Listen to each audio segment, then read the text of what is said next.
En 2023 superó a China como el país más poblado del mundo.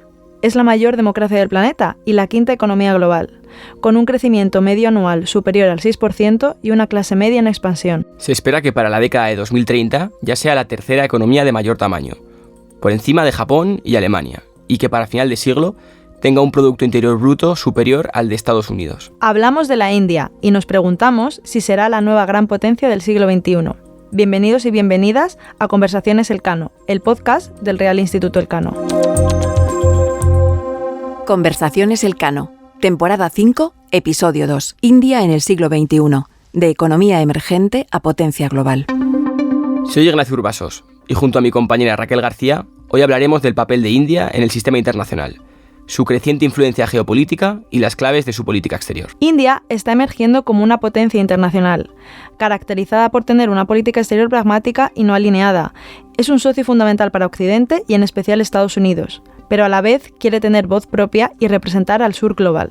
Por ejemplo, no se ha posicionado junto a los países occidentales en la condena a la invasión rusa de Ucrania. It is also unfortunate, Chair, that as the trajectory of the Ukraine conflict unfolds, the entire global south has suffered a substantial collateral damage. It is thus critical that the voice of the global south be heard and that their legitimate concerns be duly addressed. India's approach to the Ukraine conflict, Chair, will continue to be people-centric. India también es un país de contrastes. Un 40% de la población trabaja en el sector agrícola. Según el Banco Mundial, 180 millones de ciudadanos viven por debajo del umbral de pobreza y el sistema de castas todavía prevalece. Para hablar de todos estos temas, hoy contamos con Ana Ballesteros Peiró, investigadora senior asociada del Real Instituto Elcano y con gran conocimiento sobre la India, donde ha vivido 2 años. Bienvenida, Ana. Muchas gracias. Bienvenida. Our commitment to sustainable economic growth and eco-friendly initiatives is encapsulated in the G20 New Delhi Leaders Declaration, ensuring an inclusive and action-oriented G20 presidency under the guidance of Prime Minister Narendra Modi. No podemos hablar de la India de hoy sin hacer referencia al liderazgo de su primer ministro, Narendra Modi, que lleva en el poder desde 2014 y que después de ganar las elecciones de abril de 2024 estará en el poder otros 5 años. Bajo su mandato se han realizado importantes reformas, en ocasiones han encontrado una fuerte oposición social. Pero, por ejemplo, se ha liberalizado la economía, favoreciendo la inversión privada y extranjera, se ha flexibilizado el mercado laboral y se ha promovido una política de Made in India. El gobierno de Modi también ha sido acusado por su nacionalismo hindú, discriminatorio frente a otras minorías religiosas, especialmente las musulmanas, así como por deteriorar la democracia del país. Ana, ¿qué representa Modi para la India y qué podemos esperar de su próximo mandato? Modi pasa ya la historia de la política de India por ser uno de los primeros ministros más longevos, que más tiempo están en el cargo. En principio, estas 3 legislaturas le van a dar 15 años y esto no sucedía desde la época de la independencia con Jawaharlal Nehru, el primer ministro de la India de 1947 hasta 1964, por lo que en ese sentido ya tiene algo ganado. Además ha sido el primer ministro probablemente más popular y con más apoyos dentro de la población india, incluso aquellos que no les interesa ideológicamente la postura de Modi o de su partido político. Asimismo, la proactividad de Modi en política exterior les ha dado también una gran motivación, ¿no?, a la población india, porque se ven más representados en el mundo, se ve que se proyecta esta idea de que India está ya en el mundo, que es un actor global y que todos los primeros ministros y presidentes del mundo aceptan y acogen a Modi en sus países. De todas formas, la clave del triunfo de Modi es el desarrollo, es la economía. Es decir, cuando él gana las elecciones en el estado de Gujarat, él consigue un avance importante de desarrollo en esa provincia, en ese estado, que es uno de los 28 estados de la Unión India, y entonces el resto de India ve eso de una forma aspiracional, quieren que eso también se replique en el resto del país y por lo tanto le votan por eso. Entonces, aunque tendemos a ver a Modi bajo el prisma ideológico, Modi es sobre todo para los indios la persona que habla de desarrollo y que puede llevarles el desarrollo. Es cierto, y lo has comentado, que los detractores ven en Modi otra cosa, que tenemos por una parte este papel suyo de triunfo económico en Gujarat, pero también unos dicen que no hizo lo suficiente, otros dicen que es cómplice de los pogromos antimusulmanes en 2002, ¿no? Y no es poca cosa porque murieron más de 1.000 personas, la gran mayoría, el 75% musulmanes. Y en ese sentido nace con un pecado original, ¿no?, para sus detractores. Y por otra parte, este autoritarismo que desplegó durante la segunda legislatura, que tenía una mayoría absoluta y que aprobó leyes muy polémicas sin ningún tipo de debate parlamentario, sin siquiera presentar la agenda al resto de partidos. Entre ellas, las más polémicas son la revocación del Estatuto de Independencia del Estado de Cachemira, que era algo que ya se buscaba desde hace tiempo y que se hizo de una forma cerrando herméticamente Cachemira para que no hubiera, por una parte, una cobertura mediática y por otra parte protestas, y la ley de ciudadanía en la que se concedía la ciudadanía a extranjeros siempre y cuando no fueran musulmanes, con lo que esto ya también da mucho alimento a aquellos que se oponen a Modi y efectivamente muestra esta deriva autócrata o esta deriva iliberal de la democracia india. Si analizamos sus relaciones internacionales, en el caso de China la relación es especialmente compleja. Ambos forman parte de los BRICS y de la Organización de Cooperación de Shanghái. Sin embargo, China e India tienen conflictos fronterizos desde hace décadas y de hecho Xi Jinping no acudió a la cumbre del G20 en 2023, cuando India era el país anfitrión. Mientras, India mantiene posiciones cercanas a Estados Unidos. Por ejemplo, forma parte del Diálogo de Seguridad Cuadrilateral, un foro estratégico junto a Japón, Australia y Estados Unidos. En este contexto, ¿cómo se posiciona India en medio de la creciente rivalidad entre China y Estados Unidos? ¿Y cómo afecta esto a su papel en el escenario geopolítico del Indo-Pacífico? Pues India la respuesta que vas a recibir desde India es fundamentalmente que India se posiciona del lado indio. Es decir, recibirás la respuesta de que no se libró una guerra anticolonial para acabar sirviendo a otro imperio. Entonces, esto es un mensaje que muchos países asiáticos vas a recibir, ¿no? Y en ese sentido, India se posiciona, pero porque siempre se le acusa de no posicionarse, pero se posiciona a favor de sus intereses, que al final es lo que hacen la mayoría de los países. Es cierto que tiene una relación ambivalente tanto con Estados Unidos como con China. Hay momentos de cooperación, hay momentos de competición. En la actualidad ambos coexisten. Hay más competición con China, hay más competición con Estados Unidos y India no se va a posicionar. India va a permanecer velando por sus propios intereses. En ese sentido, si esperamos que se sume a uno de los dos bandos, seguimos sentados porque no lo va a hacer. En ese sentido, la relación ha evolucionado con el tiempo, ha cambiado con el tiempo. Inicialmente con China se pensaba que se podía gestionar el avance. En principio, por ejemplo, durante los primeros años de independencia, Nehru consideraba que Estados Unidos debía mantenerse alejado de Asia, que India y China podían liderar el desarrollo del continente, hasta que llega la guerra del 62 entre India y China a lo largo de la frontera, y India pierde y por tanto se da cuenta de que China no es ese aliado continental, que ese panasianismo que estaba defendiendo Nehru no era del todo acertado. Y a partir de ahí hay una deriva de la política exterior india hacia la derecha y entonces Estados Unidos empieza a jugar. Podría haber jugado un papel más relevante si no hubiera sido porque Estados Unidos era más cercano a Pakistán. Y India eso no le acaba de perdonar de alguna forma a Estados Unidos. En los 70 hay un acercamiento de Estados Unidos a China. India se da cuenta de que efectivamente tanto China como Estados Unidos velan por sus propios intereses, pues entonces ellos deciden que también van a hacer lo mismo.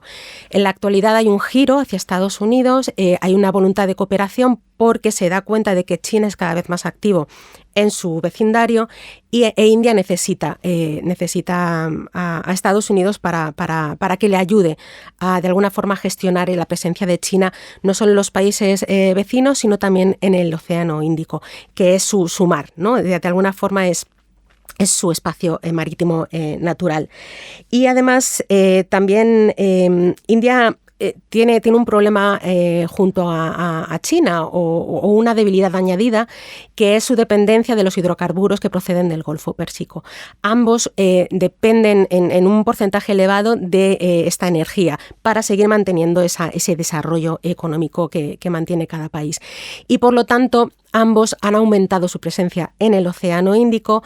Tiene que haber un momento de coexistencia, aunque ambos países recelan del otro. Y se benefician de la presencia de Estados Unidos, de la Quinta Flota, que sigue velando por la seguridad de las vías marítimas de comunicación, pero India cada vez es más proactiva. Se está dando cuenta de que tiene que adoptar otro tipo de actitud y, por lo tanto, cada vez su presencia es mayor en este océano, y lo hace de una forma que no va a girar ni hacia India, ni hacia Estados Unidos, ni hacia China. India lo que quiere es que haya una mayor presencia, una mayor proactividad de todos los actores y de todos los países ribereños en este océano. Por eso es muy activa junto a Emiratos Árabes Unidos, junto a Arabia Saudí, junto a países del África Oriental y con otros países del sudeste asiático, incluso Japón, incluso Francia, que en eso nos lleva una gran ventaja en el Indo-Pacífico.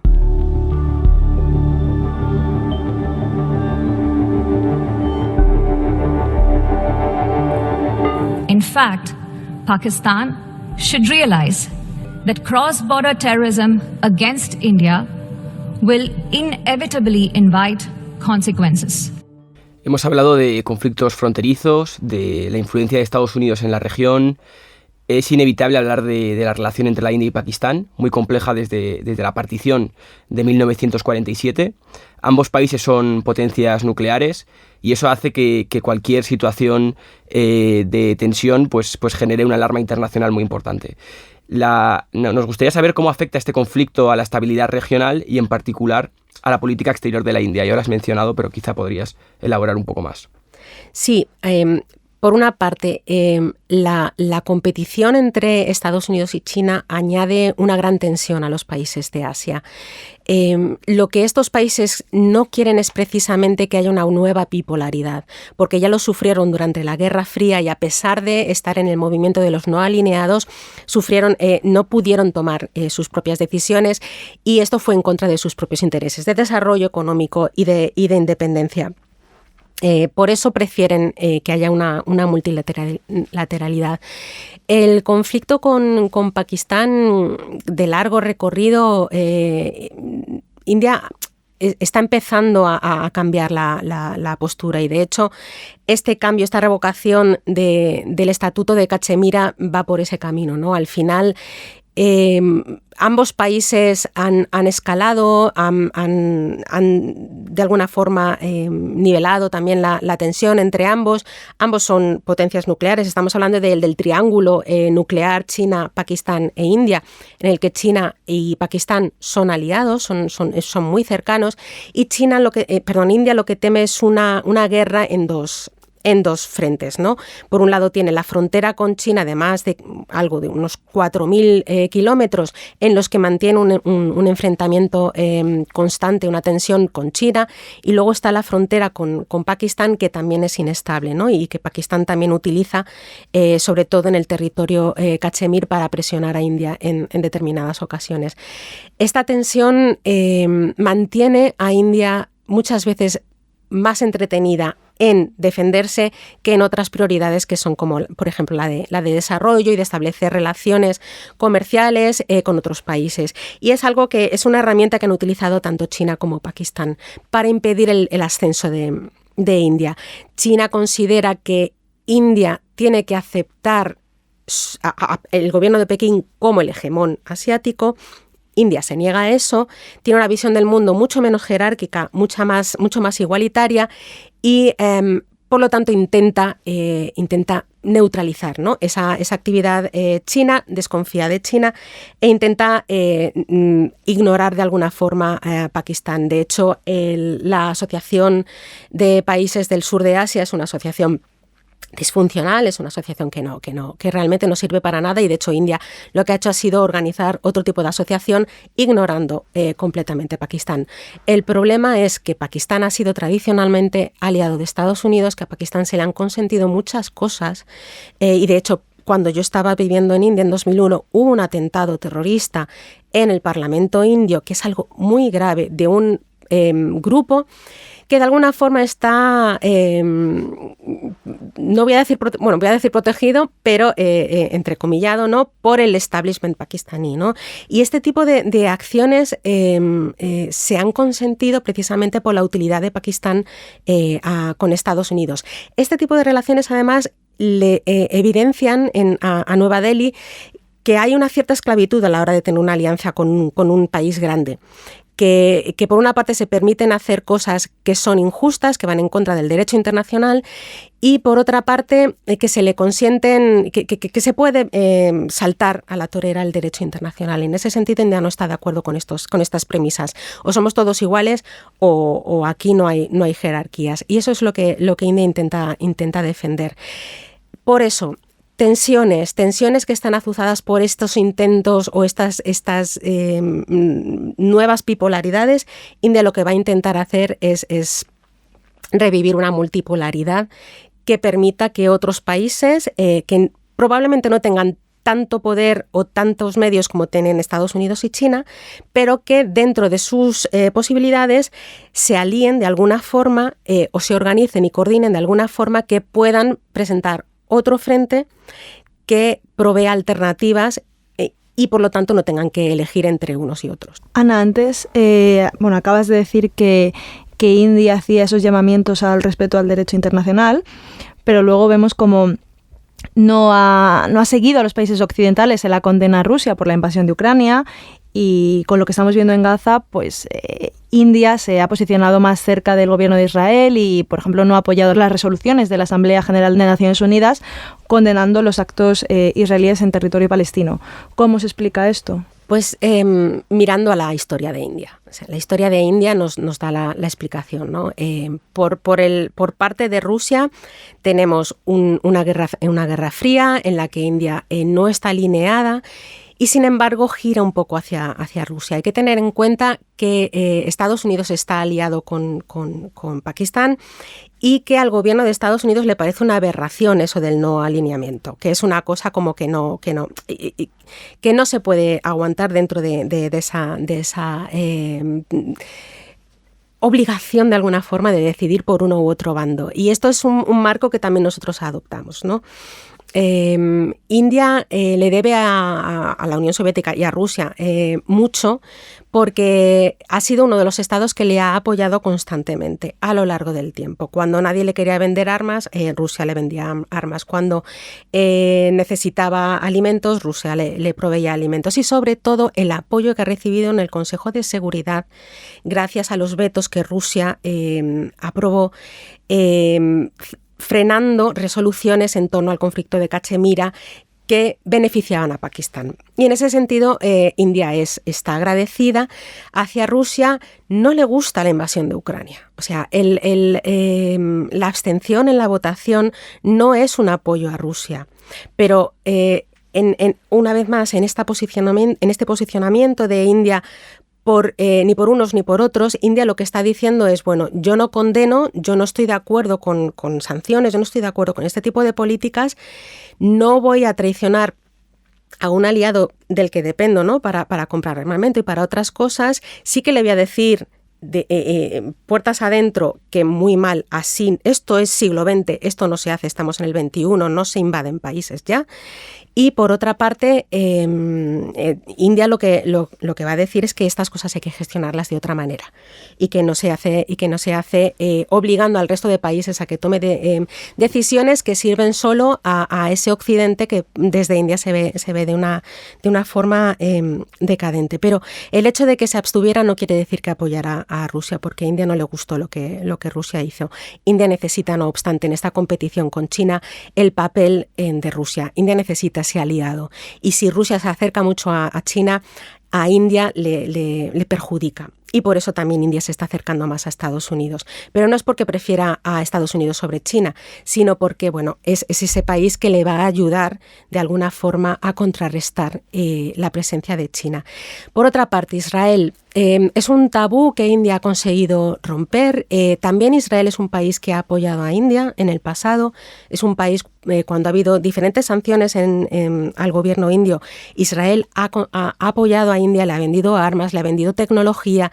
Tiene un saber y una tecnología, sobre todo, que a India le interesa mucho. No obstante, es cierto que el tabú de apoyo más directo y más abierto a Israel se ha roto, pero no quiere decir que India no esté a favor de Palestina. De hecho, el gobierno indio ha aumentado el apoyo a la UNRWA, es decir, ha aumentado su aportación a esta agencia de Naciones Unidas y al gobierno palestino. India, como país que se independizó, no le gusta ningún tipo de comportamiento de ocupación, de colonialismo y de ataque en este sentido, pero tiene una forma de demostrar las cosas que no es a la Biden, que es denunciar directamente con muchas alaracas. India hace las cosas de puertas adentro. Y cambiando un poco el registro y pensando más a largo plazo, India sabemos que es una potencia demográfica, que su economía crece rápidamente, pero ¿tiene sentido pensar que en este siglo será capaz de competir por el liderazgo internacional con Estados Unidos y con China? Me gusta, voy a decir lo típico de me gusta mucho esta pregunta. Voy a citar al ministro de Exteriores de India, que soy súper fan, ¿no? Porque me parece que tiene una forma de presentar las cosas muy claras y muy directas, ¿no? El ministro Jaishankar, recuerdo una entrevista que está disponible online, si queréis escucharle. Creo que fue el año pasado en el foro de Davos. Le preguntan, ¿India se va a posicionar a favor de China o a favor de Estados Unidos? India, ¿qué tipo de potencia va a ser? Sí. Entonces India, él lo que dice, mira, vamos a ver, los tiempos han cambiado. El momento en el que se nos imponía este marco de interpretación del mundo se acabó. Eso, siglo XX, estamos en el siglo XXI. Yo no acepto este marco que usted me está imponiendo. India, si va a ser una potencia, va a ser otro tipo de potencia. India no va a ser Estados Unidos. India no va a ser China. India tiene otra forma de hacer las cosas que no es la que ustedes han visto, la que ustedes han conocido en el siglo XX. Y por otra parte, me gusta mucho cuando dice que el mundo está cambiando, que el momento en el que Europa pensaba que los problemas de Europa eran los problemas del mundo, haciendo referencia a esto de Ucrania, y que los problemas del mundo no son problemas de Europa, ese momento se acabó. Estamos en otro momento, ¿no? Y entonces India está del lado de India. Y India hará lo que hacen todos los países, que es ponerse en función de decidir, tomar decisiones en función de sus propios intereses.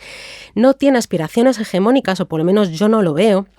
No va a emular el papel de Estados Unidos en el mundo, no va a emular el papel de China, sino que va a intentar que haya mayor igualdad, que haya un cierto nivel, un cierto equilibrio de países con poder similar, y aunque haya países con mayor poder, que haya una mayor cooperación, ¿no? Y en este sentido, a mí me gusta, hago una comparación tal vez un poco estúpida, pero yo soy muy de contar cosas así un poco claras, ¿no? Y un poco de una manera muy llana, y es como en mi época íbamos a la discoteca y cuando ponías las lentas tenías ahí uno y otro que te decían bailas conmigo, ¿no? Pues India está ahí a lo mejor cortejada por Estados Unidos y no tanto por China, pero India lo que no quiere es bailar lentas agarradita a uno u otro y no poder moverse. India prefiere la música rápida y que todos bailen en la pista, cada uno a lo suyo, y que cada uno haga lo que quiera.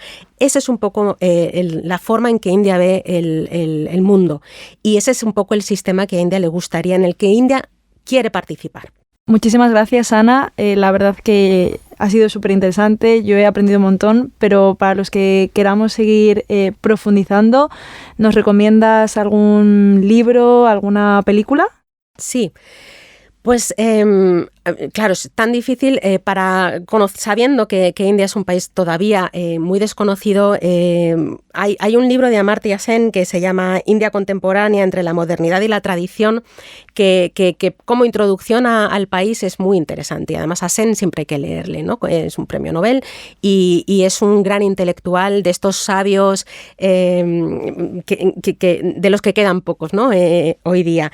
Y en cuanto a película, pues hay un 2 en 1. He pensado que en el Tigre Blanco, que es un libro de Adiga, que se ha llevado al cine en 2021 y que habla de una India que cuando yo vivía allí conocí muy bien, que no es una India de orientalismo, de Bollywood, de mucho baile, mucha música, especias y todo así muy, muy bonito y colorido, ni tampoco es una India de corrupción, es una India de clases sociales, de castas, de muchas diferencias y de cómo aquellos que están en el escalón más bajo de la sociedad se enfrentan a aquellos que son la élite, ¿no? Y cómo estos mundos se enfrentan entre sí, conviven y de alguna forma, pues hay algún conflicto.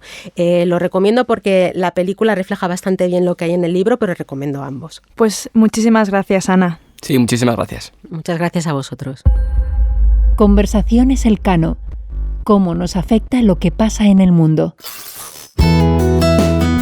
Conversaciones Elcano es un podcast presentado por Ignacio Urbasos y Raquel García, pero detrás hay todo un equipo que lo hace posible. Marta Corral, Laura Mula e Ivanoska López Valerio se encargan de la distribución digital. Pablo Colomer, Sara Mejía, Aurea Moltó y María Solanas asesoran con la producción y diseño de episodios.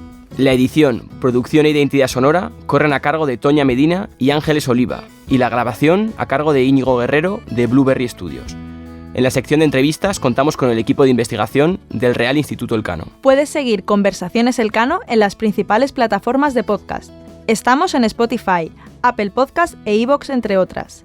Si quieres conocer los temas que tratamos aquí con mayor profundidad y estar al día de todas nuestras actividades, visítanos en la web del Real Instituto Elcano, www.realinstitutoelcano.org, o síguenos por X, Twitter en @rielcano. Y si no quieres perderte ninguno de nuestros episodios, suscríbete a nuestro podcast.